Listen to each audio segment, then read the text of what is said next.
Maganda at pinagpalang araw sa inyong mga friends. So, galing kami dyan sa Candelaria Beach Resort. So, ayan na, may cottage sila. So, ang sunod namin pinuntahan ay ang Turayog View Deck. Ayan. Ayan na siya. May mga hagdan siya. Hindi ko siya nabilang kung ilang hagdan to, pero almost napagod ako dito. Kasi, yung pataas pa lang, super init. Tanghali kasi kami dito. Umakyat. Then, nakita nyo, katerika ng araw na andyan kami. Nagpahinga muna kami dyan. Then, akit uli kami. And, sa view naman, sulit naman siya. Kasi, maganda naman talaga siya. Yung daan nga din.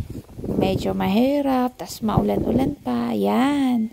Yung I love Turayog. So, makikita mo dyan yung full view. Pinaikot-ikot ko pa kasi, char. Makikita mo dyan yung view ng, ng dagat ng Cam Norte. Ayan, tsaka yung medyo may mga isla din sila. Nakikita din natin dyan, di ba? Ang ganda niya, tapos may pa ganyan pa, tapos magsi-selfie ka. So, ayan, di ba makikita nyo dyan yung mga picture, i-upload ko po siya. Then, check nyo na din. Try nyo po pag may time kayo. Puntahan nyo siya. And, bye! Thank you!